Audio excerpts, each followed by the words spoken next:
America Donald ട്രംപിന്റെ നേതൃത്വത്തിൽ വലിയ പ്രതിസന്ധിയിലേക്ക് പോകുന്നു എന്നുള്ള കാര്യത്തിൽ തർക്കമില്ല.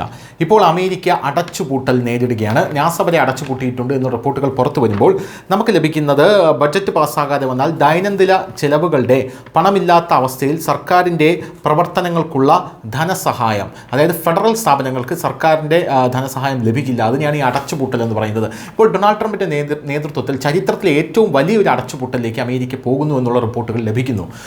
നേരത്തെയും അമേരിക്കയിൽ അടച്ചുപൂട്ടലുകൾ ഉണ്ടായിട്ടുണ്ട്. പക്ഷേ അതെല്ലാം വളരെ ആരോഗ്യകരമായിട്ടുള്ള അടച്ചുപൂട്ടലായിരുന്നു. പക്ഷേ ഇത്തവണത്തെ അടച്ചുപൂട്ടൽ എന്ന് പറയുന്നത് വളരെ അനാരോഗ്യകരമാണെന്നും സാമ്പത്തിക വ്യവസ്ഥയെ തന്നെ സമ്പൂർണ്ണമായി ബാധിക്കുന്നതാണ് എന്നുള്ള റിപ്പോർട്ടുകൾ പുറത്തു വരുന്നു.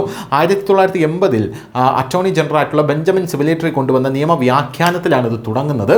ഇപ്പോൾ നമുക്ക് ലഭിക്കുന്ന വിവരങ്ങൾ അനുസരിച്ച് ജനങ്ങളുടെ സെക്യൂരിറ്റി അതോറിറ്റി ഒഴികെ മറ്റെല്ലാ ഫെഡറൽ ഏജൻസിയെയും ഫണ്ടിങ് ലഭിക്കുന്നുണ്ട്.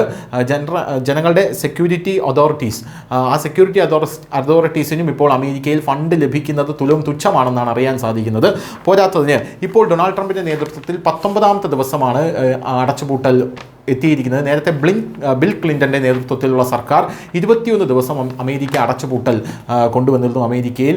ആ ഒരു സാഹചര്യത്തിൽ ഇപ്പോൾ 19ാമത്തെ ദിവസം ഡൊണാൾഡ് ട്രംപ് എത്തുമ്പോൾ 21 ദിവസങ്ങൾ കഴിഞ്ഞു പോകുമോ, അങ്ങനെ ചരിത്രത്തിൽ ഏറ്റവും വലിയ അടച്ചുപൂട്ടലിലേക്ക് അമേരിക്ക പോകുമോ എന്നാണ് പല ആൾക്കാരും ഉറ്റുനോക്കുന്നത്. ഒബാമയുടെ കാലത്ത് 17 ദിവസമാണ് അമേരിക്ക അടച്ചുപൂട്ടിയിരുന്നത്. ബിൽ ക്ലിൻ്റൻ്റെ കാലത്ത് 21 ദിവസം. ഇപ്പോൾ ഡൊണാൾഡ് ട്രംപിൻ്റെ സമയത്ത് 19 ദിവസമായി അടച്ചുപൂട്ടൽ. ബൈഡൻ്റെയും ബുഷിൻ്റെയും കാലത്താണ് യഥാർത്ഥത്തിൽ അമേരിക്ക അടച്ചുപൂട്ടാതെ മുന്നോട്ട് പോയിരിക്കുന്നത് എന്നുള്ള റിപ്പോർട്ടുകൾ വരുന്നു. പ്രത്യേകിച്ച് അമേരിക്കയുടെ ഈ ഒരു സവിശേഷ സാഹചര്യത്തിൽ, അതായത് H-1B വിസ നിരോധനം ഏർപ്പെടുത്താൻ ഒരുങ്ങുന്നു. അമേരിക്ക വലിയ താരിഫുകൾ മറ്റ് രാജ്യങ്ങൾക്ക് ചെലുത്താനായിട്ട് ഒരുങ്ങുന്നു. ഇന്ത്യക്കും ചൈനയ്ക്കും അടക്കം അത് ചെലുത്തി കഴിഞ്ഞു. അപ്പോൾ ഈ ഒരു സാഹചര്യത്തിൽ അമേരിക്ക നേരിടുന്ന ഈ പ്രതിസന്ധിയിൽ ഇപ്പോൾ വലിയ രീതിയിലുള്ള അമർഷമാണ് അമേരിക്കയിൽ ഉണ്ടാകുന്നത്. News desk Malayalam.